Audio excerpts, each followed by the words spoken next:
Ciao Bianconeri, welcome to all JuveCast. I'm Alberto and this is episode 126 and we are coming off the 3-0 victory over Barcelona in the final group stage match of the Champions League, allowing Juve to finish top of the group. And I gotta say, I for one wasn't expecting it. I'll be the first to admit I was not expecting that. I called for a 2-2 draw, 3-0.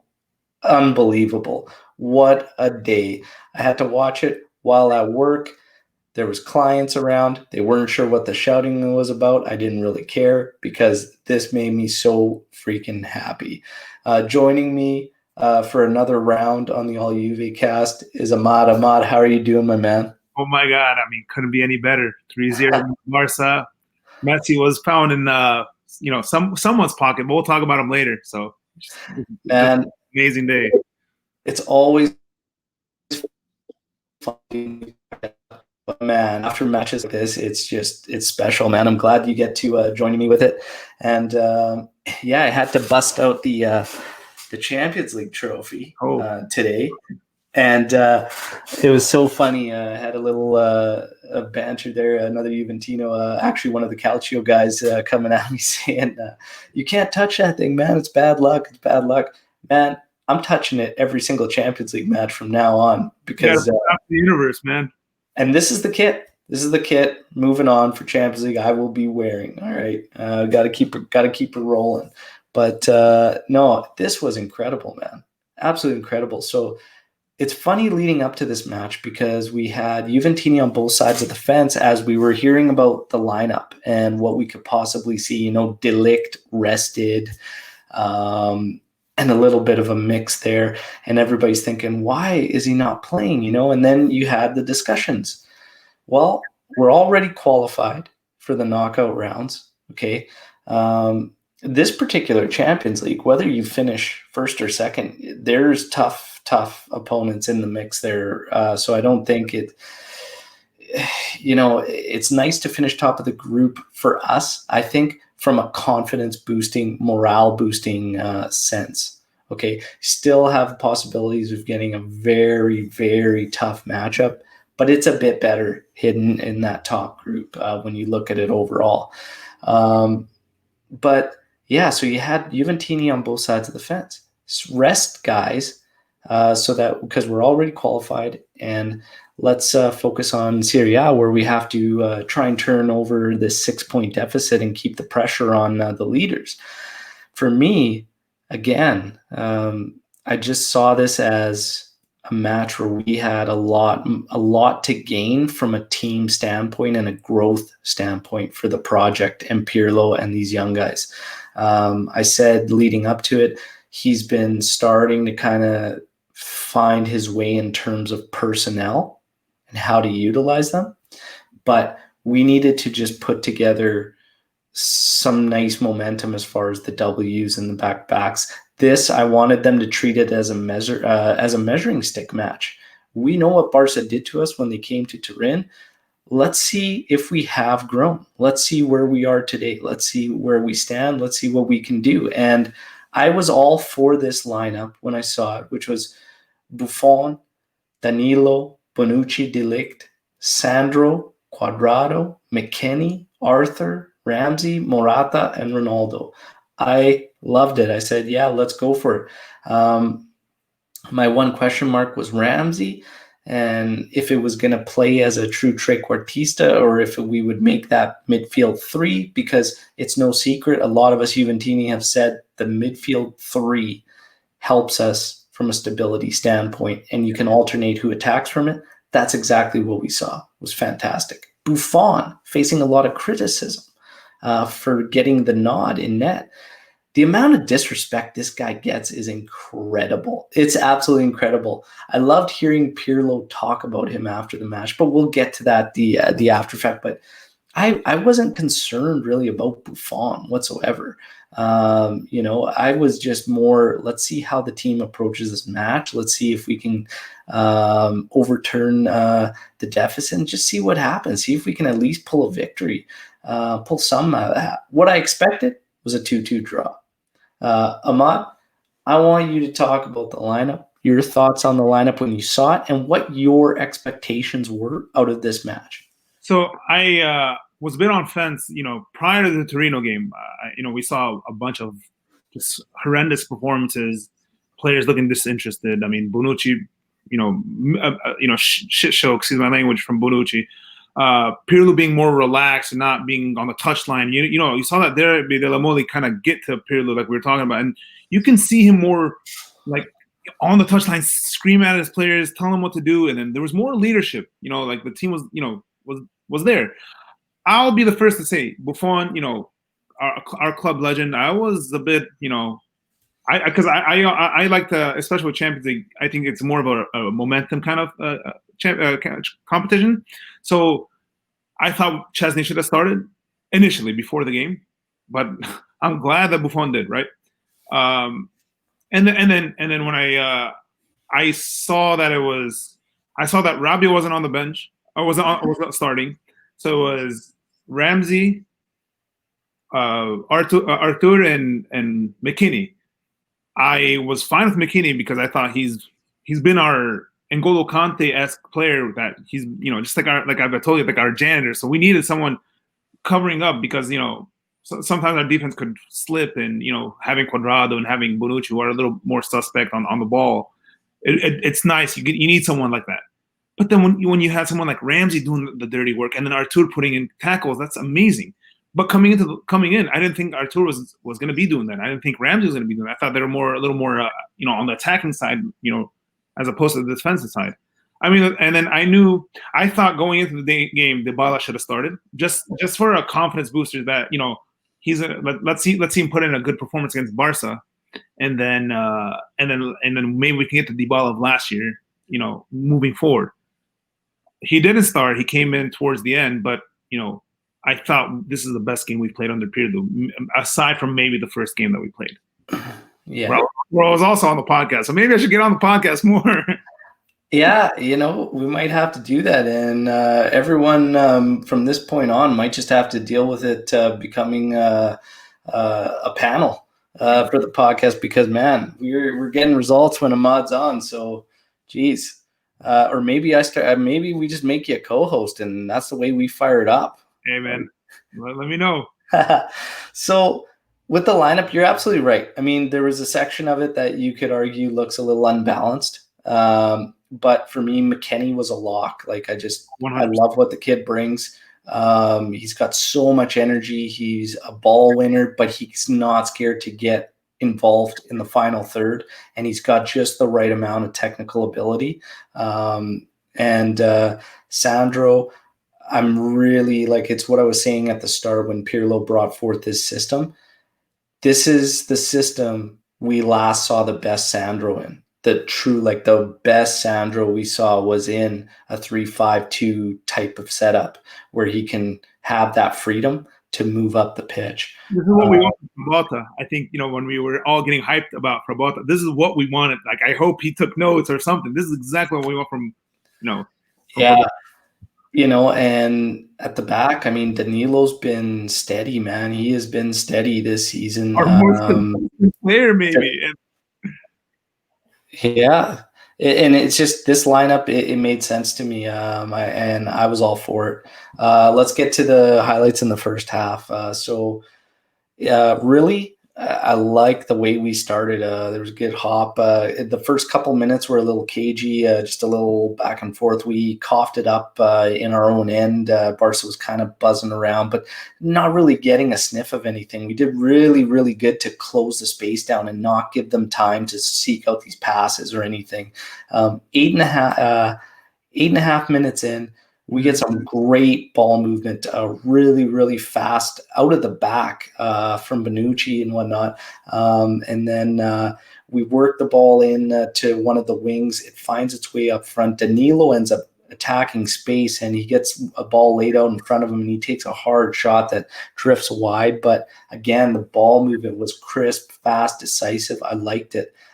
12 minutes in, we did not have to wait long, and we get a PK1. And honestly, a little bit soft, but as a defender, you can't put both your arms out in front of a player, and it was just too obvious. Like the ref had to call it, and that, it looks soft, but when you watch it on replay, what was that guy thinking? It was terrible. So CR7 steps up. Was it ever really a doubt? 1-0 Juve. 1-0 Juve, and I'm thinking, okay, here we go. But again, now we have a 1-0 lead, and a lot of us hate a 1-0 lead Juventus. So let's see what happens. 20th minute, and my God, what a goal this was, man. What a goal. Ramsey did so well off a throw and works his way. He just sliced through these guys and finds the ball to McKennie at the top. McKennie slides it over to Cuadrado. Ronaldo makes a breaking run, takes both defenders with him, and Cuadrado, our assist machine all of a sudden this season, finds McKennie, and what a finish, man. Ooh. And I was looking at a stat. So he's in his last 5 Champions League games, he's had 5 assists. Yeah, and for people that think I'm biased against Cuadrado, I'll have you know he's on my Champions League fantasy team. So let's pump the brakes here on old Alberto here, okay? But this was a sick goal to see, man. Beautiful goal. Slice them up.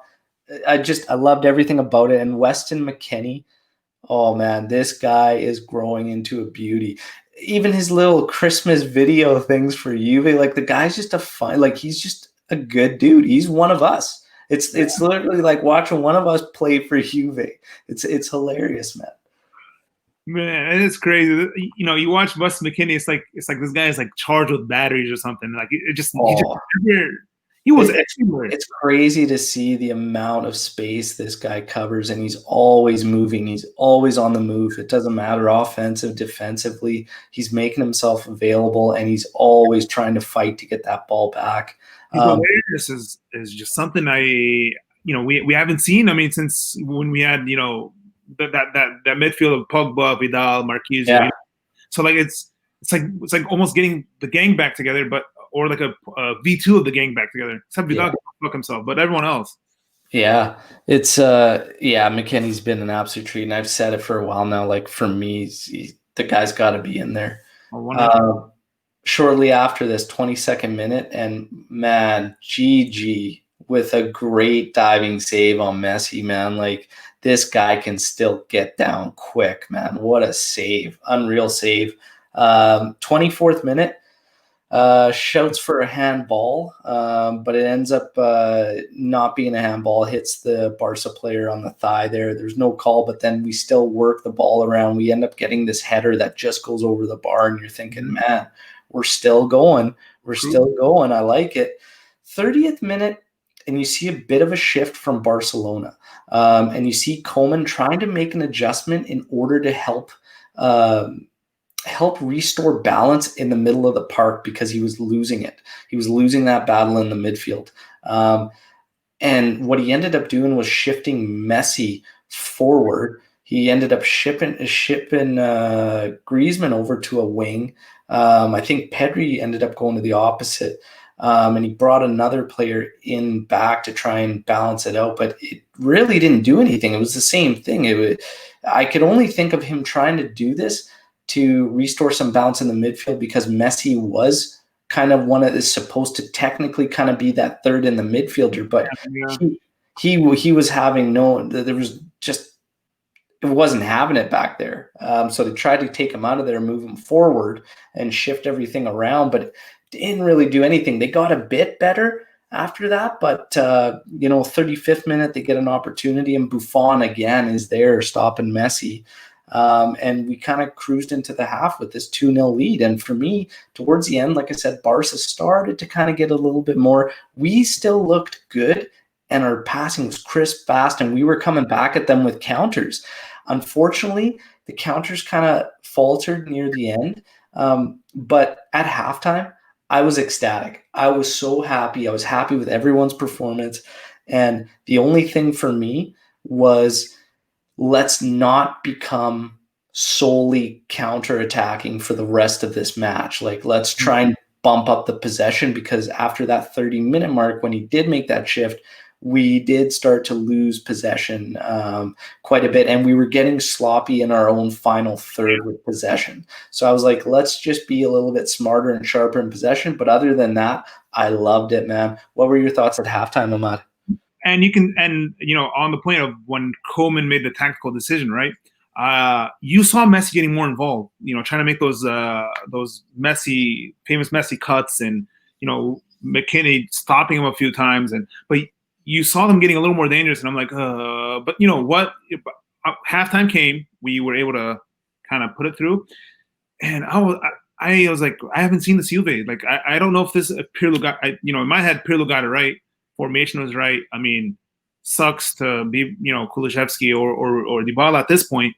But I was so happy to see it. I mean, like we were, I've never seen us pass so nicely. I mean, we were passing it around. We were, you saw leadership on the team, and then players covering each other. I mean, like, one guy can't make it, you saw Ramsey taking over or McKinney coming over, it was just so nice to watch. And then, one thing that, we talked about was Alexander. I thought he was so stable. Like, I haven't seen him like this in how many years now? I mean, since literally the last time we played Barcelona, or when we beat Barcelona, that's literally the last time I've seen him so good.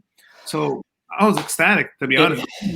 I was like, Pirlo got it right, Oh yeah, from an organizational standpoint, this team has never looked this organized and well built for quite some time.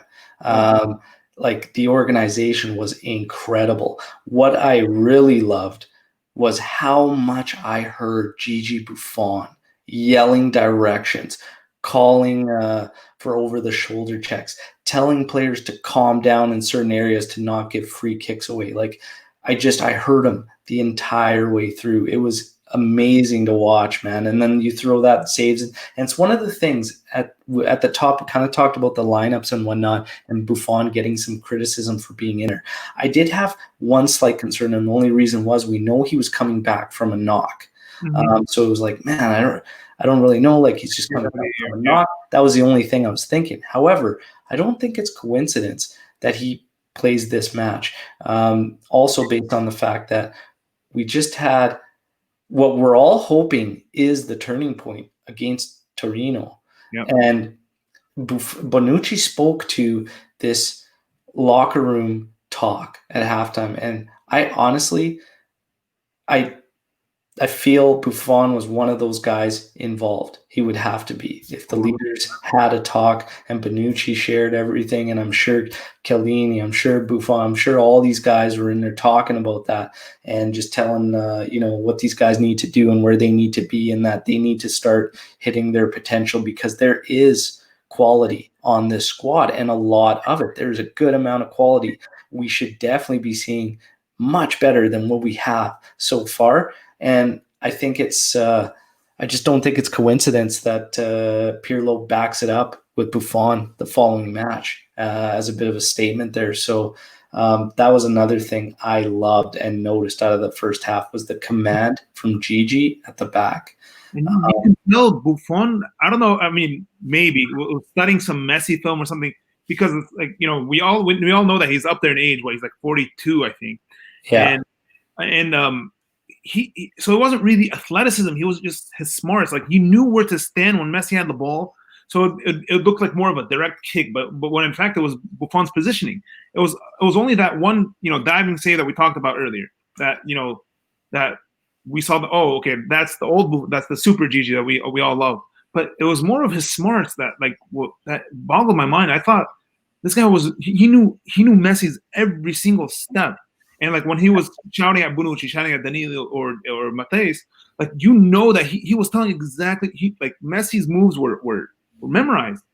Yeah. And another thing I was telling you before, or maybe I even said it in the podcast, was you saw some games Pirlo you'd see Tudor or someone else doing the screaming or the talking, and Pirlo kind of just taking being lax. But you saw him on the touchline, and you saw him, screaming and shifting and doing the hand motions. And I love to see that. I mean, it brings that, like, now that your coach, you're playing with 12 people instead of 11 people. So Yeah. just love to Absolutely. Yeah. No, this was a perfect first half of football for Juve in this one. Get to the second half, 48th minute, and oh my God, man, that a great stop on Ramsey by Ter Stegen, but we get a little bit of a review, and on replay, oh yeah, handball by Lenglet, and reviewed. PK CR7 steps up again. There's no doubt. 3-0 Juve. Here we go. And very lucky for this player not to be getting a yellow. That would have been his second yellow. Yeah. Would have seen red. I'm kind of surprised he didn't. Pirlo was calling for it. Ronald Koeman took exception to the bench, and he walks over, and I think Dybala was yelling at him, and he's making a sign for the manager's box and saying, "Hey, go back to your box there," and goes in there. It was pretty funny to see, and 3-0. I'm happier than a pig in shit, and I love it. And I love Dybala giving it to Coleman, and I love Coleman freaking out. And Pirlo, cool as a cucumber, man. Cool as a cucumber. And he deserves it in this one because, man, he got it right from that point. We move on. Wait, on the Ronaldo goal, right? How everyone on Twitter, or like even my friends, when they were texting, he's like, "Oh, Penaldo." Well, yeah, bitches, it's Penaldo. I mean, get yourself a deadly penalty taker like that, and then and then you can come what you want. I mean, he's cool, collective. He knows he's gonna score. He kicks it. I mean, I love it too, man. I love it. It's a couple deep breaths. It's always looking at the ref until he blows the whistle so that the goalie can't even make eye contact, and then it's just pick a spot and just smash the thing. I love it. Yeah. And the other thing was too, he did not have a Champions League goal against Barcelona coming into this match. Interesting little fact there. So, well, he's got 2 now. So there you go. 57th minute, and Griezmann gets a header that just goes off the top of the bar, but I'm pretty sure Gigi would have been there. We keep going on here, and 64th minute, and Gigi again making a save on Messi and shutting him down, diving low there. 67th, so around the 60th minute mark, and after you started to see us, this was the point in the match where I was looking for a change from Pirlo, because you could see a bit of a drop off from us, and you could see a bit of the energy fade in guys naturally as they got tired. This is an intense matchup. And we started to have more space that Barca was finding. So I wanted to see a change. We didn't get a change. Griezmann in the 67th minute finds himself wide open and gets one all wrong, like completely wrong, which was fortunate for us. But after this, I was like, okay, we're getting more and more warning shots. Let's get a fresh set of legs in there. And we didn't. 70th minute, Brathwaite ends up getting an attempt that goes wide off a deflection off a Juve player, and then we get a change. So I felt like it was probably 8 minutes, roughly, a little bit too late, but that's okay. He gets Arthur out and Ramsey out and puts Bentancur and Rabiot in, and I was like, yeah, let's get some fresh legs in the middle of the park. I was shitting. When I saw those 2 CMs coming in, my first initial was like, oh boy, the American kid's coming out, right? Yeah. It's like, please take out anyone. Do not take out Wes McKennie. Like no. He was on one, man. He deserved to keep going. Not to say that Arthur and Ramsey didn't do well. They did well as well. It's just not Wes McKennie. McKennie's just got too much energy. He still had too much energy. When you looked at the guys coming off, number one, we need to preserve Ramsey just because of his fitness issues. The other one was Arthur looked pretty gassed. McKennie out of the 3 still had a good amount of energy in him watching him. So that made sense. 73rd minute, and they get a PK called on a foul on Griezmann, but then shown to be offside. So null and void. We continue on 74th minute, and Bonucci cleans one up. Celebrate. I'm thinking, 4-0. offside, unfortunately. So that one goes away. And then really, we just kind of see it out comfortably from there. 85th minute, you get Quadrado out for Bernardeschi. Morata comes out, Dybala gets in, and then in extra time, Chiesa takes off Ronaldo. Job done. 3-0. Incredible victory. Top of the group for Juve. And the measuring stick, very, very good one. So Pirlo definitely learned something, and they studied their opponent. He made the adjustments. This is definitely something we can build off of. Big win. Nice statement victory. Now the big thing is the team and the players, even the young guys that didn't take part in it, Chiesa, Kulusevski, guys like Dybala, now they've seen what this team is capable of and what they should be playing and what the standard is. Now it's going to be up to these guys to maintain that. But a lot of the guys that were in there in this lineup right now deserve a shout for the weekend. They're going to be the key guys. And I'm going to start off by saying I did not expect this game to go this way, but I will take it. This was a beautiful, beautiful victory. Very happy to see Pirlo learning, though, because if we go back to last season under Sarri got beat twice by Lazio convincingly in a span of a week and a half. So I will give props to Pirlo for that because he made some changes, adjustments. Also personnel-wise, he had a bit of a help there because Sandro did a fantastic job in this match, who wasn't hasn't been available for most of the season so far for Pirlo. But and you know why I give Pirlo credit too? Sorry, I didn't mean to speak over you, but you know why I give Pirlo credit is we've had Allegri for 6 seasons, and we've had and Sarri for 1 season, right? And the two common things that they have is they're both really stubborn coaches. Like you search up the word stubborn, you find a picture of Sarri and Allegri like hugging or whatever, and that they're like we had that it was like a bug that just never left the team. And Allegri would never drop him. Pirlo looks like he's not afraid to drop anyone. He'll experiment. He'll throw in people in the mix and just come and go to war with him. Yeah. That's not what we saw with Sarri. That's not what we saw with Allegri. So it's nice to see that. It's a breath of fresh air. I mean, it's obviously nice to give players, that confidence that shared confidence. But you need to get it right. And Pirlo got it right by experimenting. I mean, we started with Frabotta and then with Danilo at center back, but he got it right, and it's just so nice to see that. Like we actually got to try something new. Yeah, absolutely. And I always open up the Twitter page for comments, questions, and everything from Juventini. And after this one, I love this one right out of the gate from Rose. GG. That's my thought. Absolutely incredible. Again, Pirlo was actually questioned on it, and he was questioned by an interview saying that a journalist questioned him saying that the fans were shaky on Gigi being in the lineup, and Pirlo was just amazing. He goes, I'd have to question if they've been watching the game for the past 25 years because Buffon is a monument, is what he said, and it's brilliant, and I just love it. But Gigi, incredible, man of the match, good fucking luck.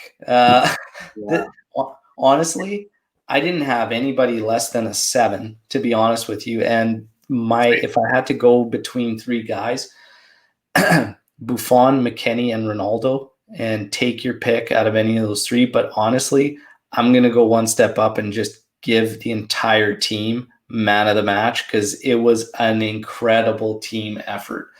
But I'd probably give the edge to McKennie. Well, I'm with you, and I'm going to actually narrow it down to 3 people too.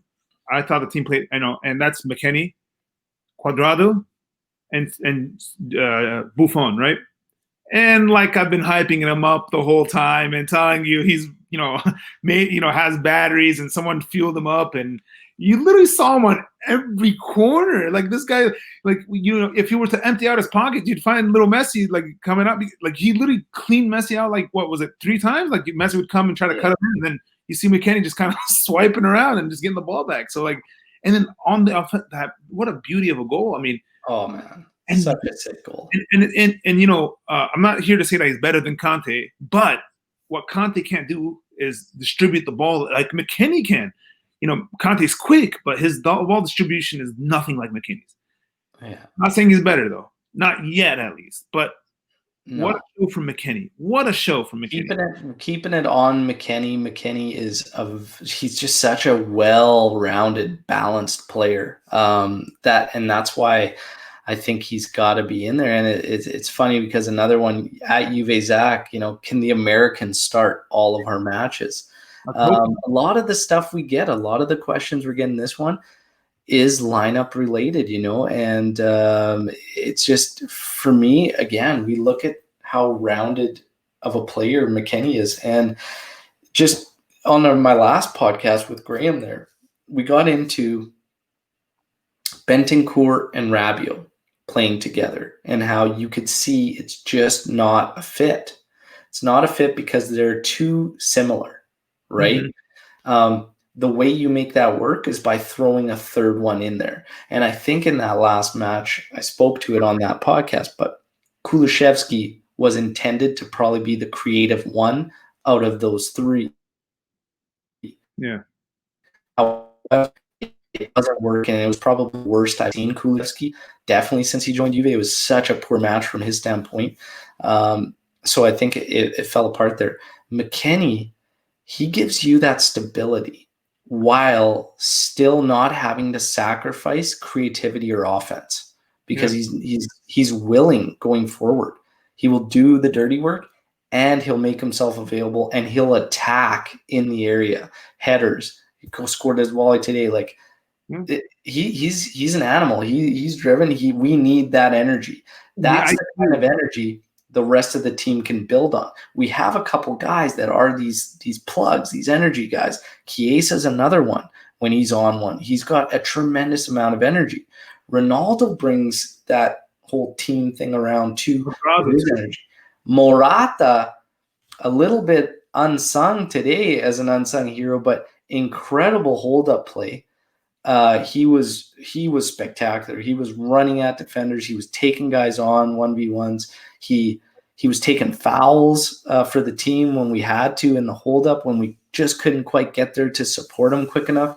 Morata had a strong game too, but McKennie for me, I think he's very high up on the depth chart for me. You know, I think for me he's got to be in there. He's got to be in there. And in today's match, definitely spoke volumes about. Just like like you said, his stock, where he belongs in the. He should be our first choice center midfield.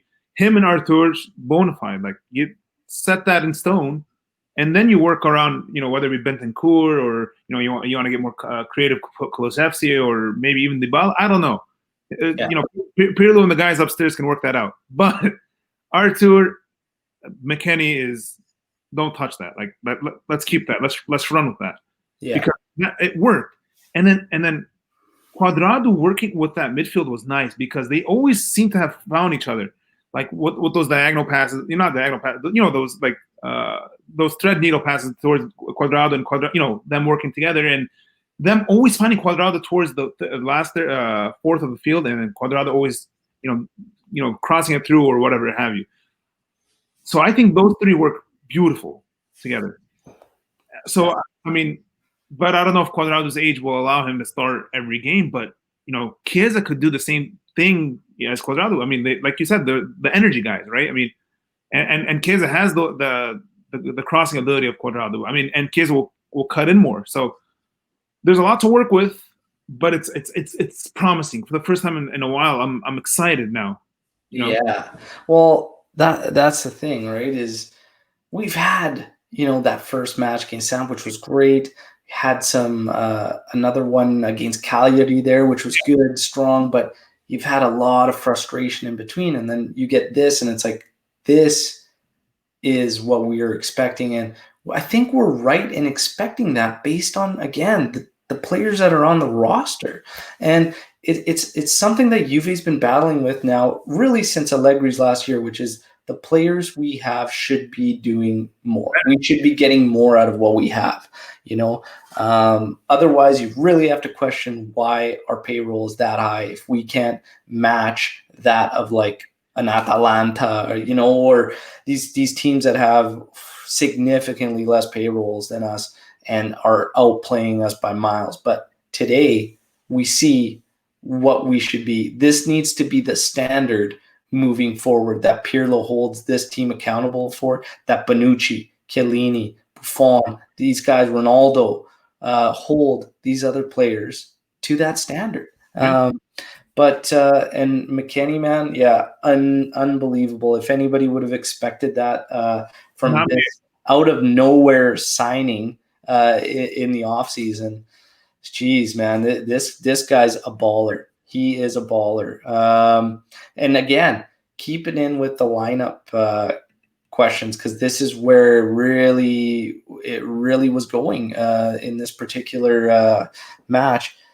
AJ writes in, did this match show the best lineup for Juve is one without Dybala and Kulusevski?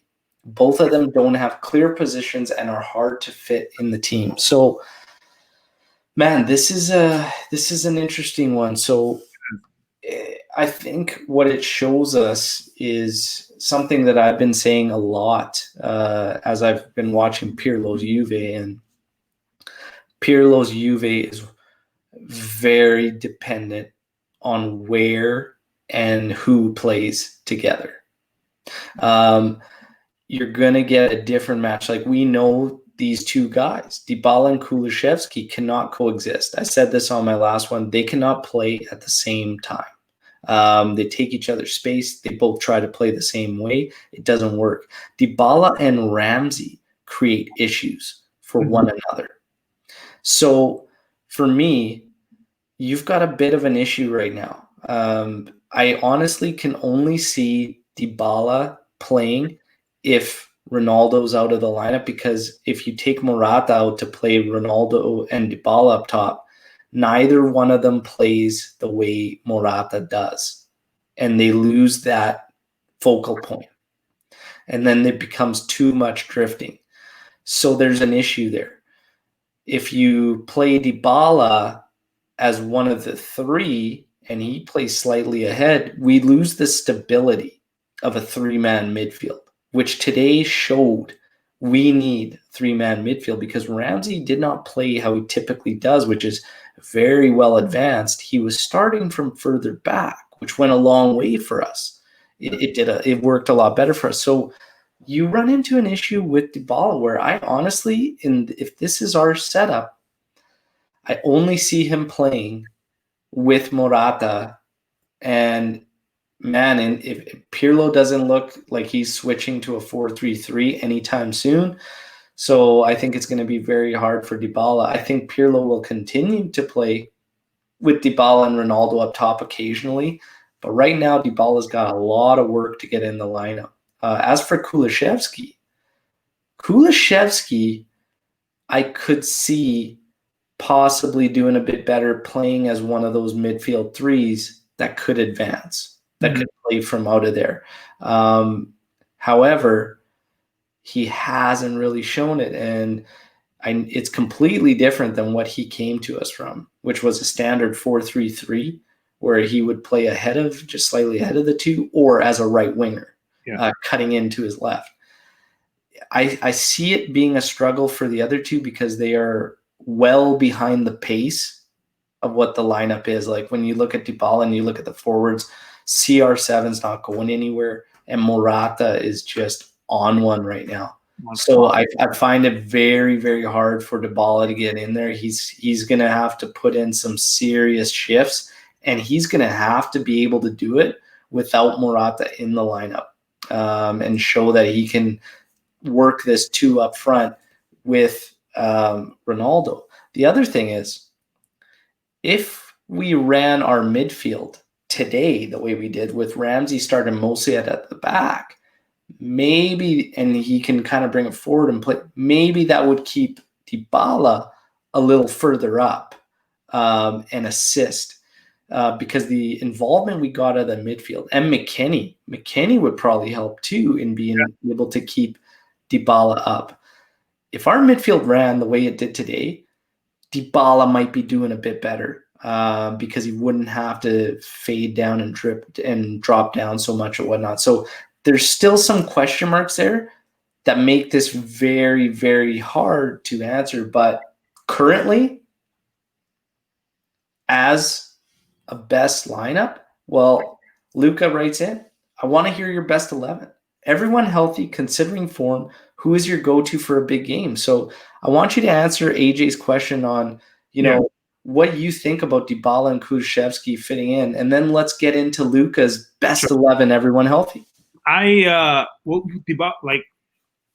So seeing Dybala's last few games, you can tell that, like you said, there's like him coexisting with Kulusevski and Ronaldo Morata.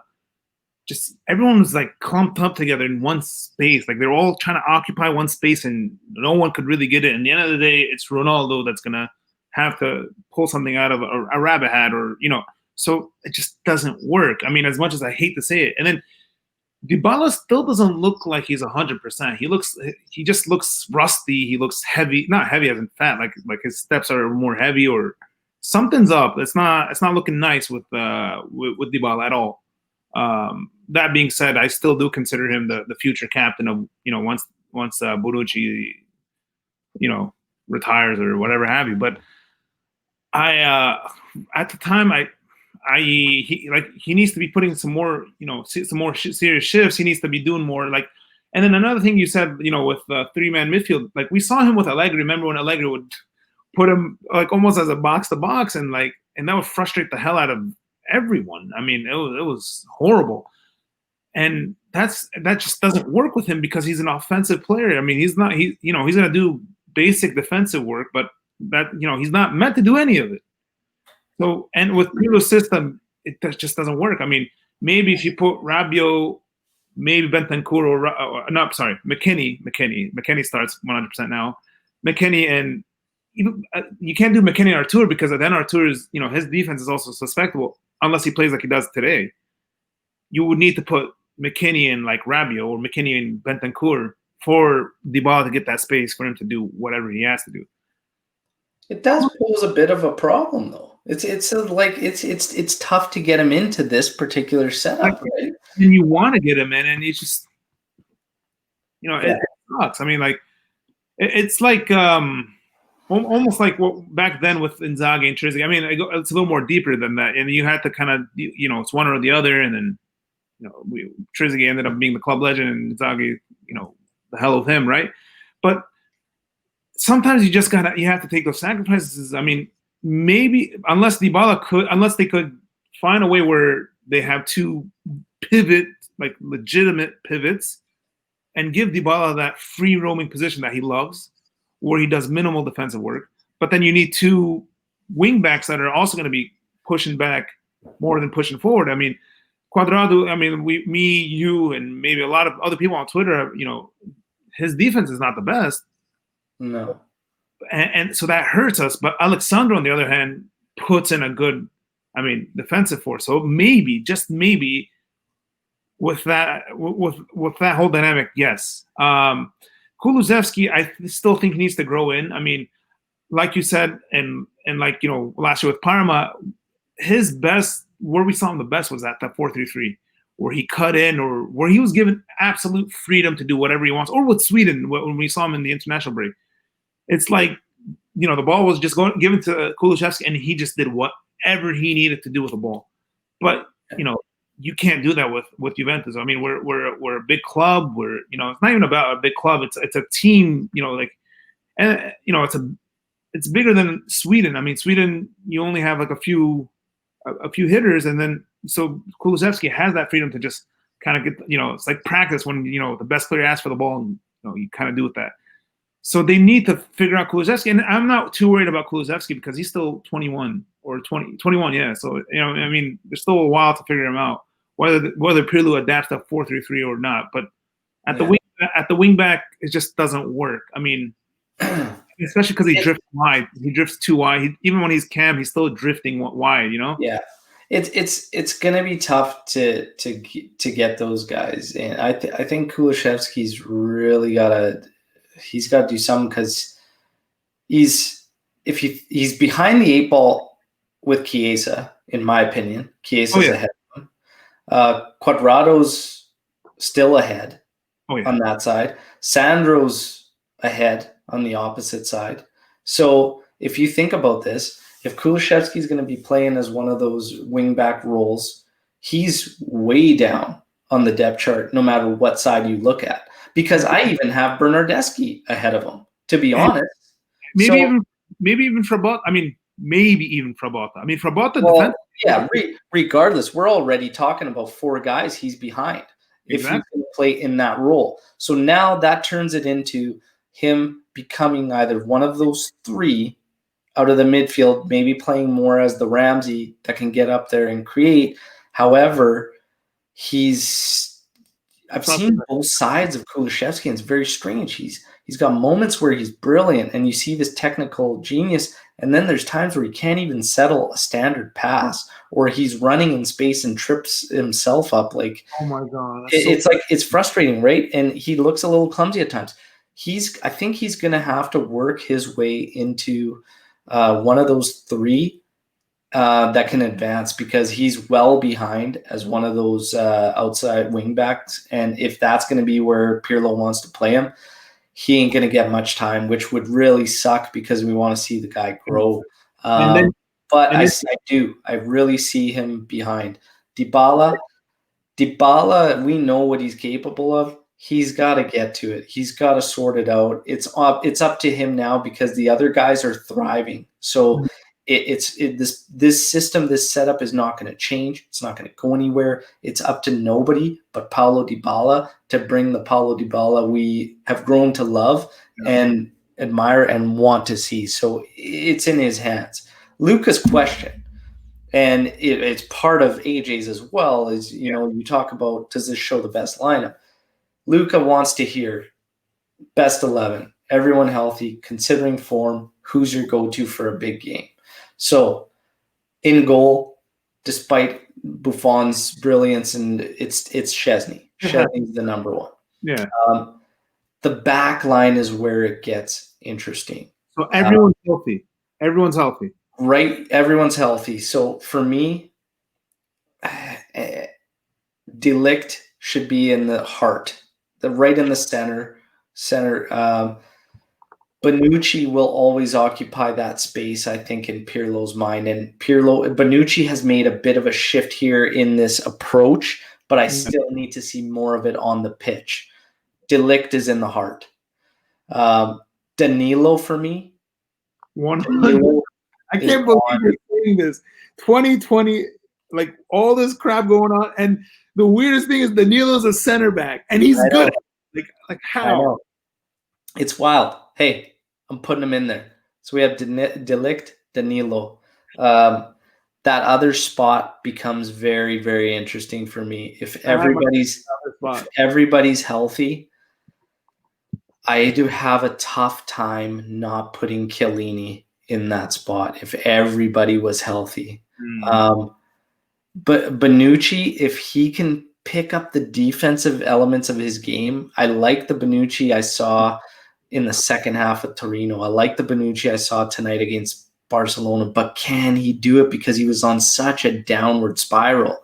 I hope he's turned it around, but as of right now, I don't have him in there. I would have Demiral or Chiellini. And then on the outside, I have Sandro. Put Sandro there. On the other side, I put Quadrado. In the middle, despite some defensive things, whatever, it's working because you have to think about, do the pros outweigh the cons? Yes, he's suspect defensively. Yes, he's got quite a bit of turnovers and whatnot, but it's not costing us terribly, and he's an assist machine right now. So you stick with that. 100%, 1,000,000%. McKennie is in the middle. 100%. Arthur is in the middle. I'm torn between Rabiot and Ramsey. Ramsey's got the creativeness moving forward. McKennie's also got creative moving forward. Rabiot is a solid box to box. Man, everybody fit. That's a tough one. I'd probably just give the edge to Ramsey. And honestly, up front right now, Ronaldo and Morata. Yeah. Like that's my go-to right now. And that is pretty much exactly what we saw today, minus Buffon and Bonucci. Yeah. So I would also go with Tech. I mean, in goal. Yeah. 100%. Just, he's going to give you 10 games without gassing out, and he's younger. He's far younger than Gigi Buffon is. And then my 3, Bonucci doesn't sniff the line. I mean, like, he's put in 2 good games, but he's been horrible defensively. I mean, if you look at the game against Lazio, where he just kind of just let him in and just scored, or those stupid mistakes cost us games. He'll play good, but then he'll make a stupid mistake, and it's like every single game he does that. So for me, it doesn't fly, right? So mine will be De Ligt at the heart, Danilo getting the right, and then. See, I would love Chiellini. I mean, Chiellini is my favorite guy on the team. Defensively, probably the best guy, but can he give me 3-4 games? He can.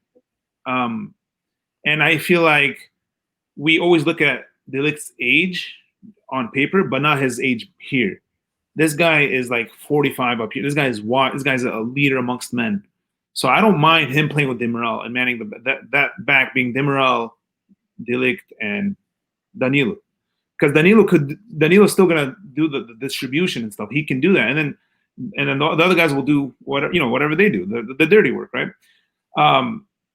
My wing backs are like yours. Cuadrado, I mean, like we said, very sus defensively, but we need the assist. I mean, some games we're shallow. It takes that run from Cuadrado to go find either Morata or Ronaldo or like today Wes McKennie, but yeah. We need that. Sometimes we don't have that, right? Maybe ahead of Chiesa, but it's more of a fight between those two.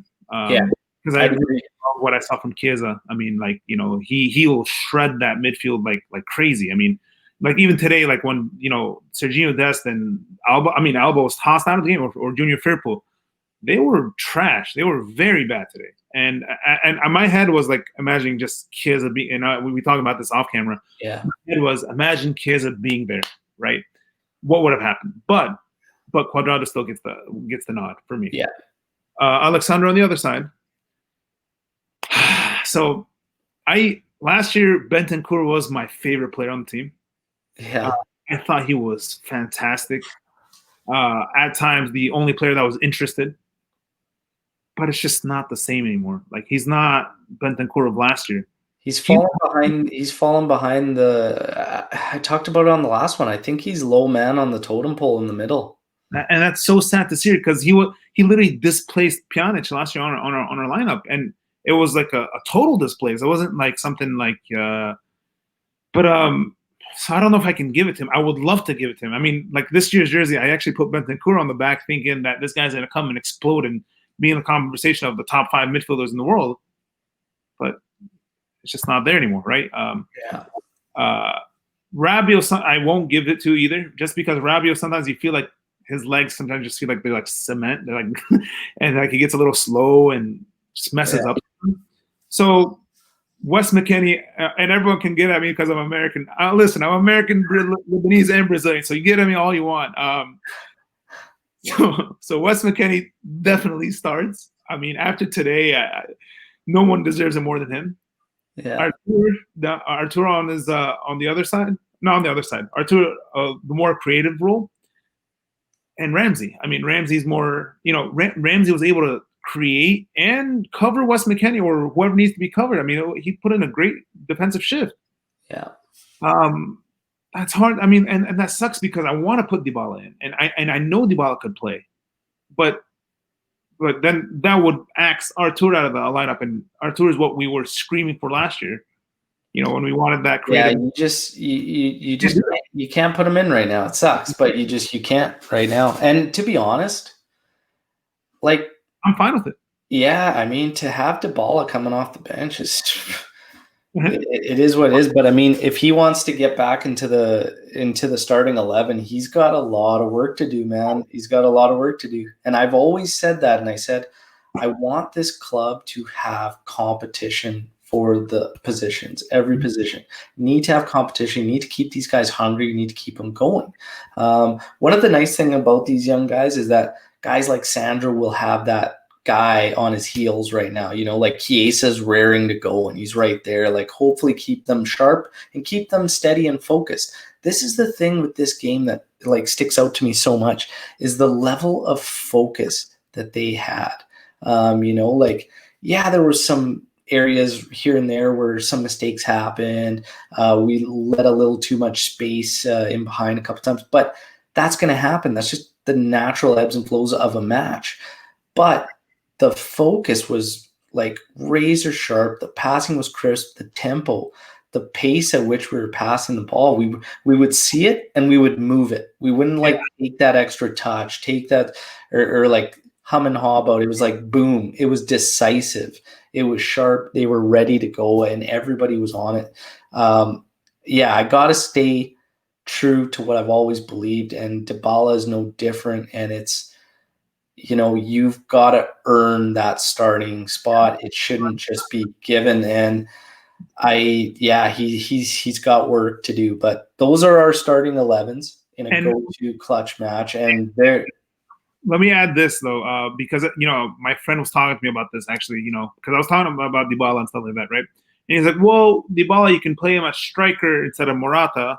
And I was like, "All right, well, let's end the conversation there." But I was like, "Let me explain to you why it doesn't work, right? With Pirlo's system, I'm not, with anyone else, like with Sarri it worked. I mean, but let me tell you why because as a false nine, he'd be all over Ramsey's spot, and then it'd be clumped, and that's why we couldn't. We saw when we played Kulusevski, Ronaldo, and Dybala together, it just didn't work because they're all occupying that same space, and they have the same movement. So you don't want to clump everything. You kind of with Pirlo's space, and what he's trying to do is those two pivots, because you have two pivots to create space, and you have one guy that can just free roam that midfield, and then you have two guys running and gunning the whole time. So that's why Dybala just doesn't work at the moment. But I really hope he can get there, because I really do see him as the club captain. But right now, for me, for you, and for a lot of Juventini, it's just not there. No, he's not there. He's gotta pick it up, and he's got to do it quick because everybody else is getting her going. Oh yeah, Luis Cuevas. We choose this game to get a clean sheet. Is it a fluke, or are we starting to figure it out at the back? So this is a tough one because, I don't think I saw anybody predict a clean sheet against Barcelona, whether Barcelona is in shambles or not. They struggled on the weekend and lost to a really low La Liga side. Look, are we starting to figure it out at the back? I think, it's a question I've asked several episodes ago about De Ligt when he was coming back after the last international break. I said, does this solve our defensive woes, or is it the system? And it still remains true that it's the system and it's personnel as a whole, not just at the back. This system requires so much out of the midfield, the wingbacks, in order to function properly defensively. Are we starting to figure it out? Yeah, and we're getting the right guys back. Sandro, De Ligt go a long way in helping the defensive side of things. Danilo's been steady and doing a great job. Bonucci has been mostly miss, out of say hit and miss, mostly miss. Chiellini just can't stay healthy. Demiral has had 2 quick succession injuries after barely playing, which is frustrating. We need that continuity at the back in order to get that unit going. Right now, you really just can't get the chemistry going, right? And you've had a lot of changing. You had a lot of experimenting in the guys ahead of the D2, because Pirlo has really just recently gotten to a point where, like I said earlier, you can see what players need to be used and where they needed to be fielded on the pitch. He just recently got there, right? Yeah. So those guys ahead of the D affect how this defense works. Not only that, the shift, the transition. Pirlo's system from going from a 4-4-2 defensive phase into this 3-4-1-2 morph into the offense was creating transitional issues. They have just started to get this right. And a big part of it is Alexandro. Because Alexandro coming back now is, man, he's really made it seamless, because what it's done is it's allowed Danilo to mostly play the right side behind Cuadrado. So if Cuadrado is the more suspect defensively, Danilo's been able to secure that. And it's really brought a bit of a balance. And it's one of the things I noticed in the most recent matches is that Danilo behind Cuadrado works very nicely to cover that up. Sandro does a lot. So really, if you have whoever that guy is on the left, should be okay. But the fact that it's De Ligt, lights out, right? Bonucci is the big question mark there. But in the middle, big difference when you have McKennie in there. Because McKennie, you hold up a play long enough, and you don't even have to hold it up that long, and McKennie's in there nipping at the guy's feet. And that's what it's doing. So are we starting to figure it out? Yeah, we're starting to figure it out, because Pirlo has started to figure out where the guys need to be personalized. So I don't think it's a fluke. And I also think, like I said earlier, I give credit to Pirlo because he clearly watched the tapes and he made his adjustments personnel-wise. Like I said, that call to use Ramsey, flatten out that 3 and push up from either McKennie or Ramsey and let them alternate and interchange was a masterstroke. It was beautiful and it worked brilliantly. And he knew it, and he spoke to it after the match. Pirlo said, if you can win the game in the midfield, you control what happens. And he said, I wanted to put the 3 in there to counter theirs, and I wanted us to push through the middle with those guys because he knew that they would struggle. He did a fantastic job. I don't think it's a fluke. I think we're starting to figure it out as a whole, and it's helping the balance of the match and the team. You and your thoughts and your answer to Luis's question.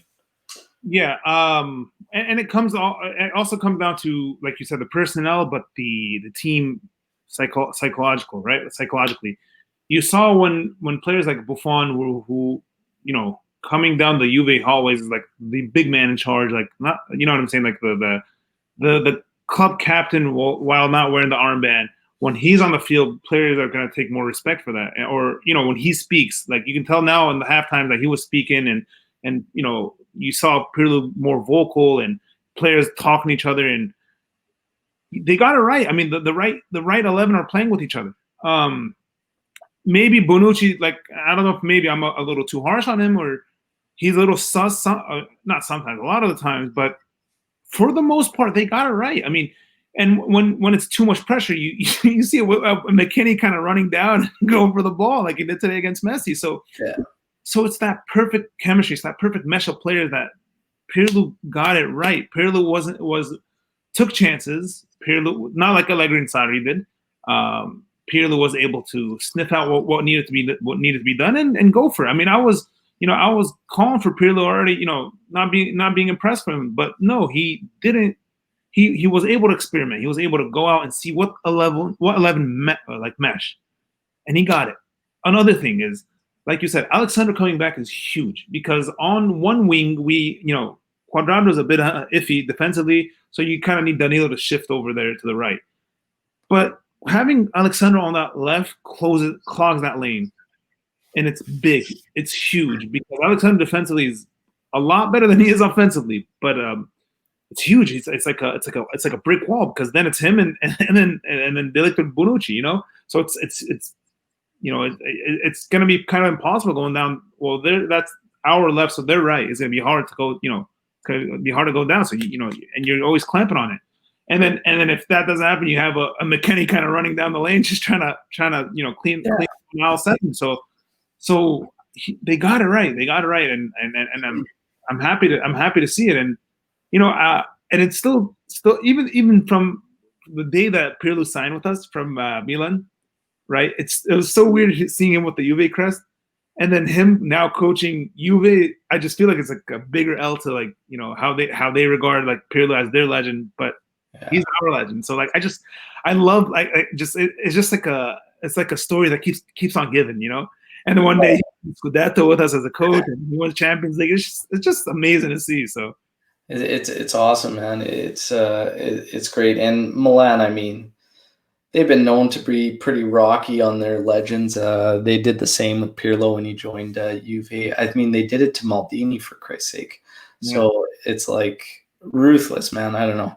But in terms of our team and what he's doing, this is now, like I said, this is the standard. It's just going to be up to him and the players to hold each other accountable and keep it there.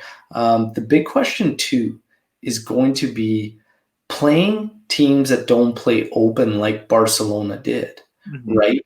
How are we going to – I want to see this level of focus, this level of drive, intensity against the teams that play compact and we don't have that space to kind of play or counter or be able to do that. So what they need to do is approach those games with the same level of intensity and go at them and make those teams say, hey, you know what? If you're going to sit back on us, we're going to keep throwing the pressure at you, but they need to do it with that tempo, that intensity, that drive, because when we play those teams, we tend to bring the intensity level from here down to here, and it plays at a snail's pace.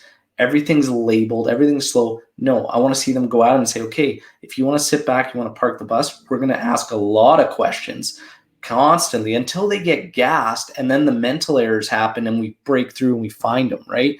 I just want to see that this match translate into a match against a team that's parked the bus. That's what I really need to see.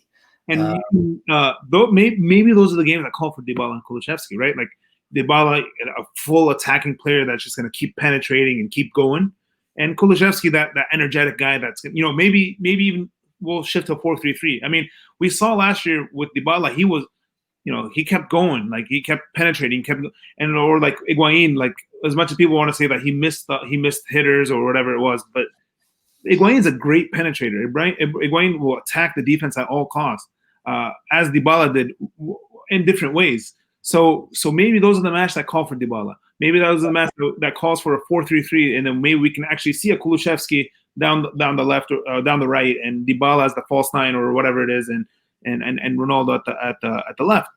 But it's just now knowing the three that are, I mean, McKennie and Artur and the other guy supporting them.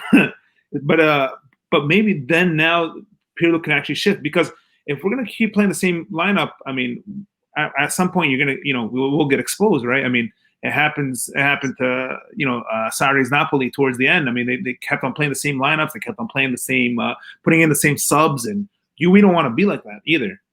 Well, that's just it, and this is actually good going back to AJ's question about the best lineup being one without those guys.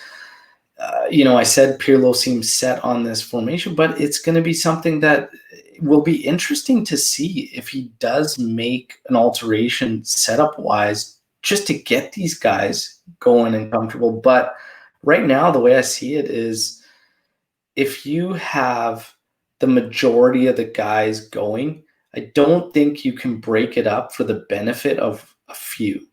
You know what I mean? So I think if you're onto something and you've got the majority of the group thriving and starting to move in the right direction, and the wheels are finally, turning, I think it's going to be really hard to throw in a different type of setup, and especially to do so for a couple of guys. So I can't help but feel more like it's up to those guys to find their way in one of those spots, right? But yeah, it's going to be interesting. And it's funny, we go from a match where we struggle, and it seems like every time we struggle, the questions come out, and it's like, we need this player. We need that guy. We need this guy. So I'm just going to flat out put it out there. Is Juve missing a profile of player? Can I answer this first? Or is it just the system needing time to shine through? Because I've always, had a tough time when we just say, we need this guy. We need this guy. We need this guy. Like, I do currently believe, though, there is a profile we are missing. Yeah. But for the most part, we have been waiting for the system to shine through. But before I share anything, I got to hear your answer to this. Okay.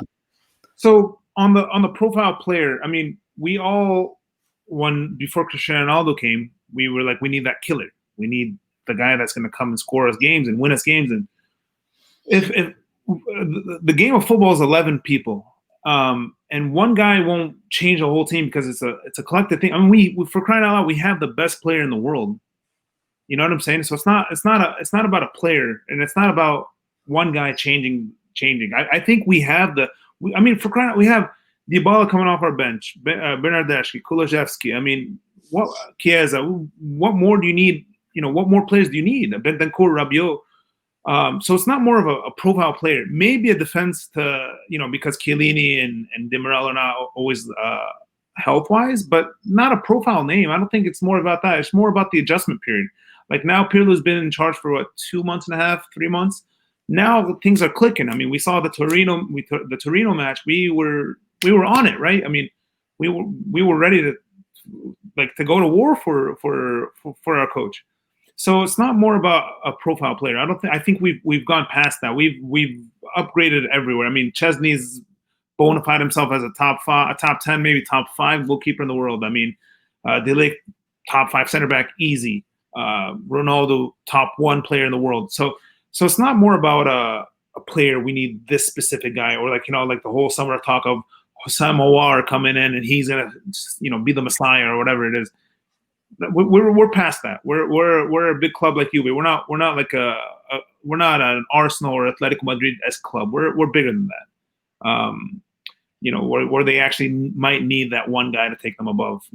We have the players. I think it's more about the system, and we finally found it. We found a system where players can cover each other, where players, where passing is crisp and passing is quick, and we play quick football, but we're able to transition well.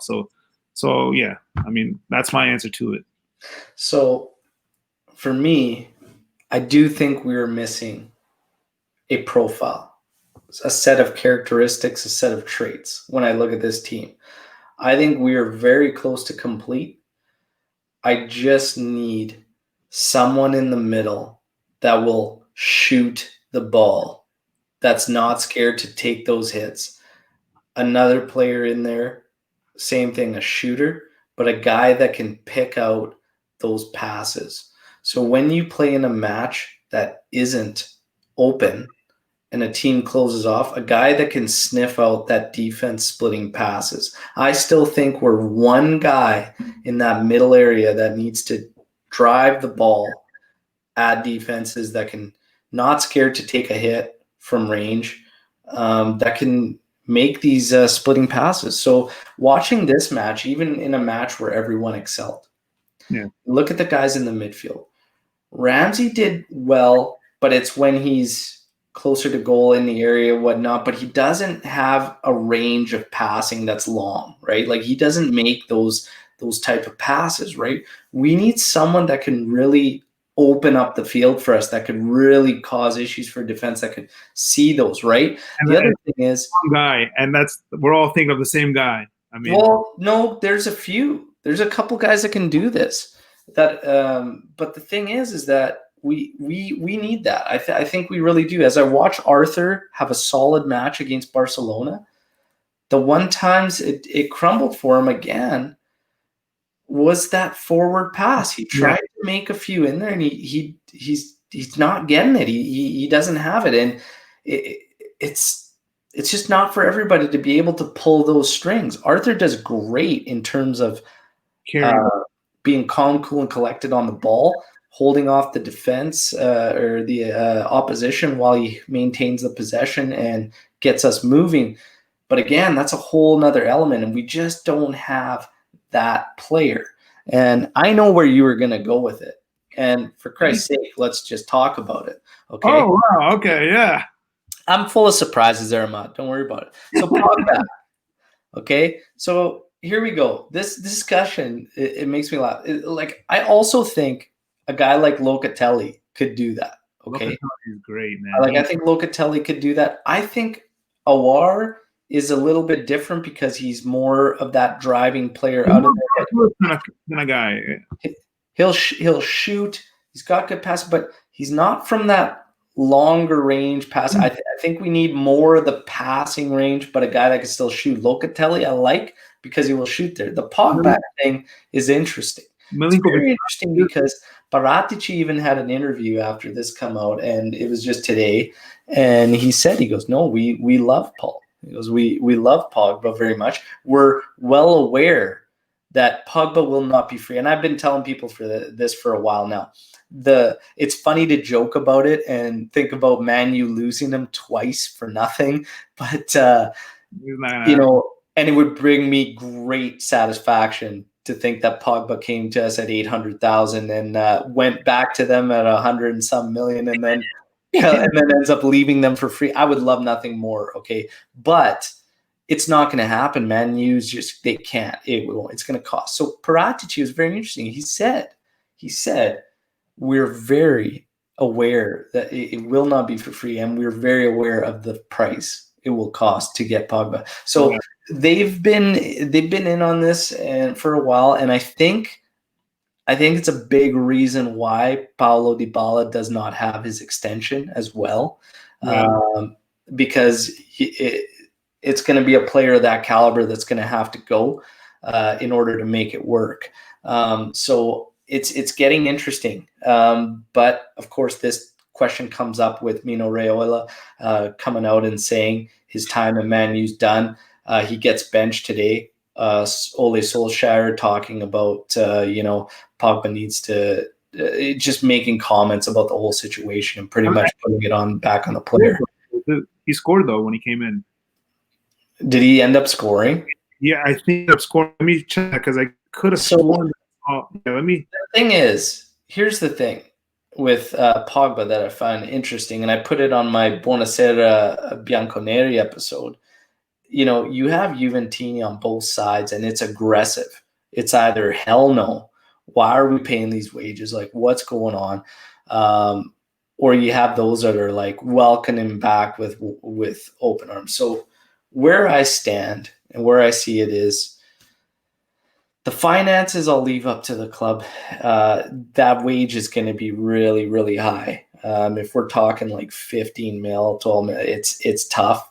Somebody's got to go, maybe two have to go, but he's a hell of a player. And what bothers me is when I hear the comments, the defense of not wanting Paul Pogba back at Juve being, oh, he's been shit at Man U for 3 years. No, he hasn't. And here's the ultimate proof. Serie A, 177 appearances, 35 goals, 40 assists. EPL, 174 games, 35 goals, 30 assists, or 35 assists, whatever. It's the same guy, everybody. And then you have another defense saying, well, Man U fans want him out. Man U fans have had a bias against him since day one. He's also been playing on a terrible squad over there, okay? Does he have his things with – yeah, I mean, he's a marketer too. He's selling the PP editions of Adidas and whatnot. He's Adidas sponsor. He's a big marketing guy. He's pushing his – yeah, I could see that part – not liking that part, but honestly, that's the day and age we live in, and that's where football's going, and all the guys do it. Even guys like Dybala do it, whenever Ronaldo's the king of that.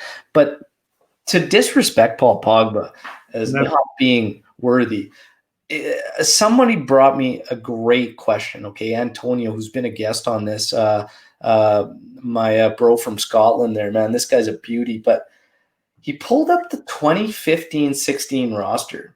And it was just like an eye-opener because he's like, man, this is just wild. But pulled up the roster and said, this was the 2015 losing side in the Champions League final, and who from our current strongest 11 makes this side? And it's just mind-blowing when you look at it like that, because you have Buffon, Lichtsteiner, Barzagli, Bonucci, Evra, Marquisio, Pirlo, Pogba, Vidal, Tevez, Morata. So you're thinking, who on our strongest 11 right now makes that side? De Ligt? Cristiano. But De Ligt, you could argue. Sandro, you could argue, but I think maybe, you could argue that. In the middle, though, ain't nobody moving. No one. I mean, up front, Tevez and Morata, Ronaldo gets in there for sure. Yeah. So and you'd have to probably bump Morata, so you have Tevez because that Tevez was a beast. Was a monster. So Tevez, Ronaldo. So really, you've got Ronaldo, Sandro, and De Ligt, arguably. That's it. So we just put none of our midfielders in there. If Pogba came back, would Pogba make that team? Pogba's in that team. It's funny. And since he's left, he's won a World Cup with France. He's been great with France. I don't know. And here's another thing too. When they talk about situations, and I've always been consistent with this, okay? You take Morata as a prime example. This is a guy that's been bounced around, that's been whatever, haven't had good turns, was solid for us when we had him. Look at what he's doing this season. The environment has so much to do with these players, and it's a big reason why I always say don't focus on the environments. It's the exact same reason I said I would take Moise Kean back despite the struggles at Everton, because I know what he can do as a player. I know his characteristics, and I look at our team and what we need.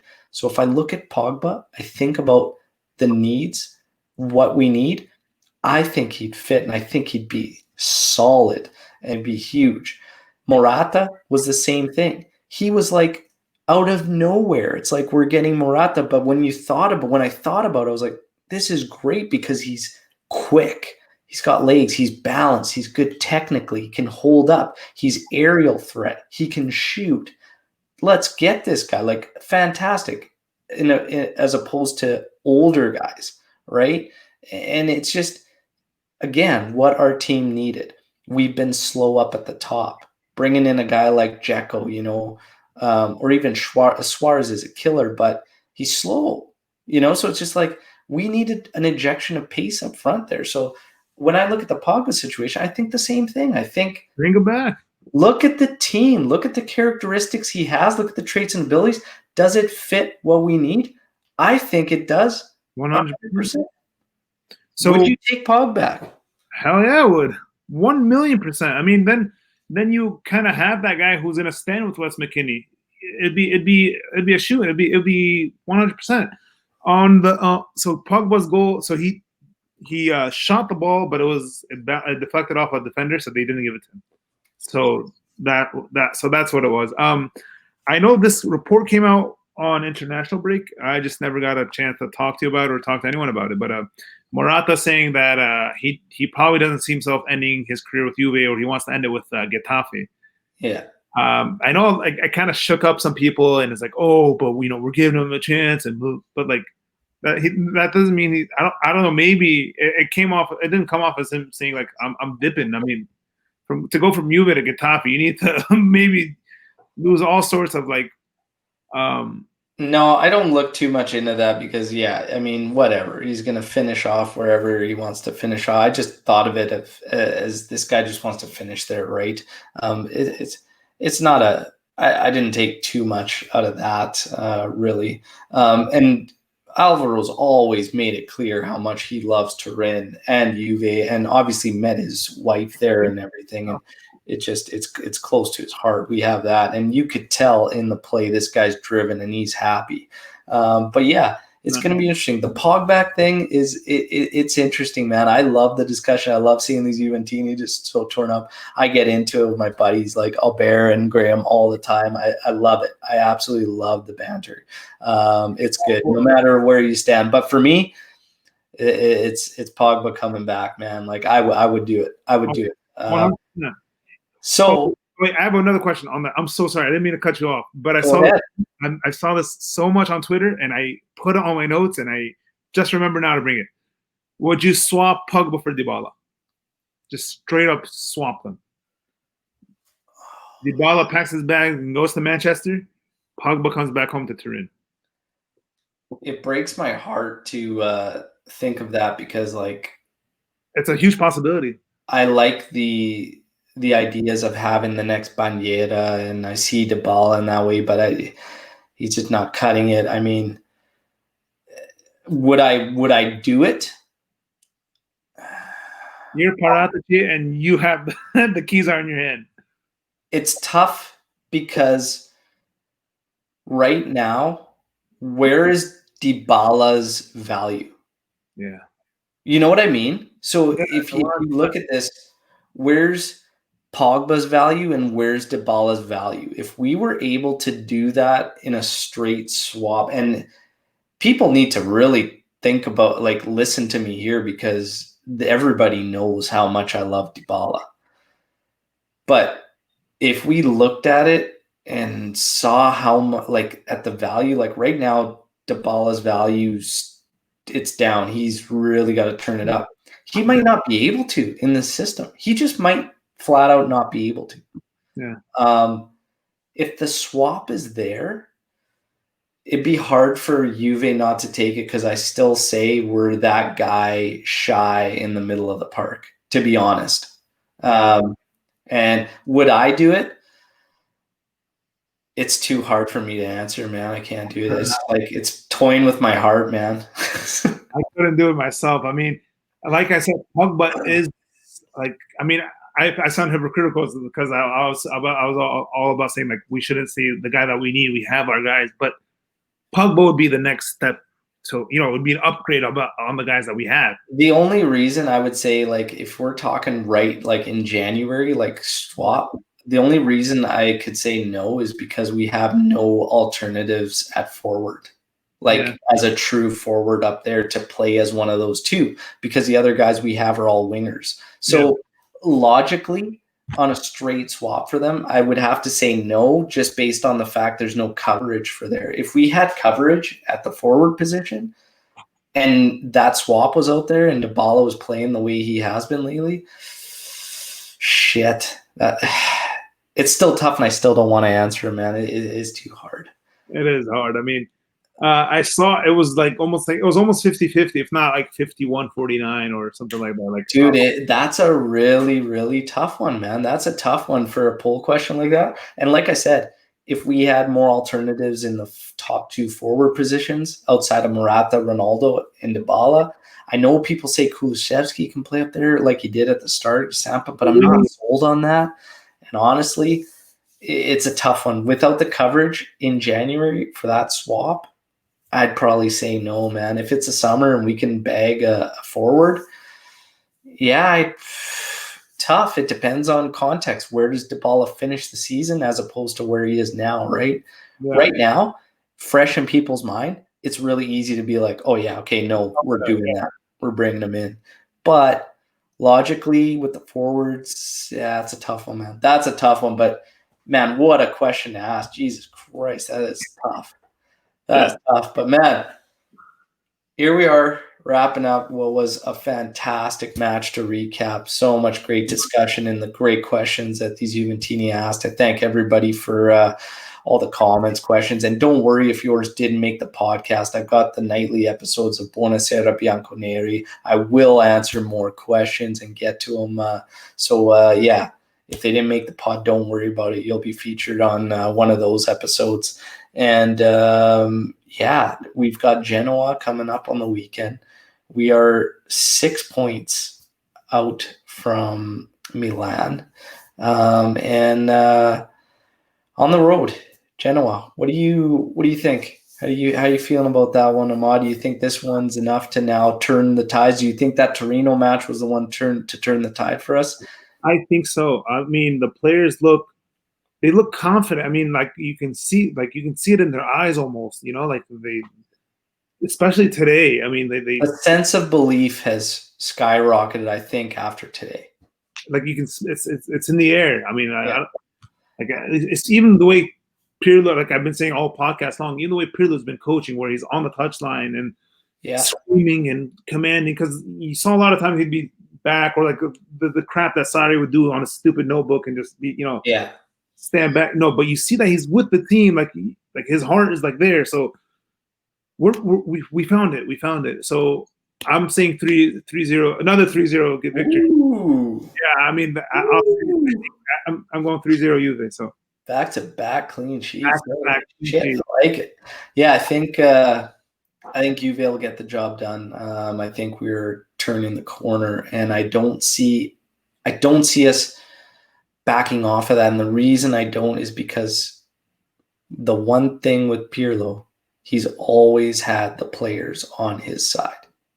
Yeah. Sarri had this wave, and then you could see the lack of trust or whatnot. You could see that there was issues brewing behind the scenes, and he lost them. Pirlo will not lose these guys. So now that they have this sense of belief heightened up, and they're all on Pirlo's side, I think good things are going to come. I hope we get a big push here and we can bring that deficit down and put some pressure on Milan. I keep saying it and I keep feeling it. I think Milan's going to have a drop-off. It's going to come. January 6th. That's when we play them. That's going to be a good one. That's going to be a good one. That's on my calendar because the last time we played them, it was not good for us. I mean, 2-0. Yeah, I remember very, very well. So it's going to be a hell of one. But hopefully, I'm telling you, if we can figure this thing out, if we've been as shaky as we've been and we're only 6 points out of top, okay, if we start putting in consistent efforts like we Barca, if we look remotely like we did against Barca consistently, we're taking that 10th straight home for sure, like without question, if we can consistently see what we saw today. So yeah, he's calling for the 3-0. I'm going to call a victory. I'll get a score as we get closer to that day, but I think Juve is going to beat Genoa and keep some winning things rolling. I have a big thing too. Before we end it, I think if we continue the way we're playing, the only team in our sight in the Champions League is Bayern, because all the big hitters have not been up to it. Maybe Atletico Madrid pushed it up, although I did call them out but I feel like our only obstacle is back because Liverpool are a team of cripples. I mean, which sucks. I mean, honestly, but Liverpool's not there. Real Madrid definitely not there. I mean, or they won't even be there actually. So yeah. Well, champs is tough though, because when you get to knockouts, anything can happen. There's a lot of luck that's got to go your way too, and we know all about hard luck. So it'll be interesting. But yeah, if we can figure it out, if we can get what we get today consistently, I really like our chances. Oh yeah. Really, anybody. Bayern's a scary beast. Pains me to say that because I have a very close friend that lives in my city that's a Bayern fan. So I hope he's not listening to this particular episode. But no, Ahmad, it's been absolutely great having you on, man. I'm glad. Great time. We're on a great streak of victories so far with you. 2-0. Or it would be like this, 2-0. I may have a potential co-host, so we'll see what happens. But it's been a pleasure. Thank you, everybody, again, for the comments, the posts coming in post-match. Keep an eye out for the nightly series of Buonasera, Bianconeri. It's just intended to be some fun, recapping some news, cracking some jokes, just lighthearted, and just something to, keep you filling news and keep opinions going and get more fan questions in. So always get those questions and comments in, and I do my best to get to all of them and get some discussions going. We're going to start doing some of these Buonasera Bianconeris live as well. So start keeping an eye out for that. Everybody, it's been an absolute pleasure. What a fantastic match. I look forward to speaking to you all again on the weekend post-Genoa match with another special guest. Thank you for having me. Juve, fino alla fina. Enjoy top of the group, everybody. Ciao. Oh, this one. Wait, where was it? Where's my badge? Here it is. There you go.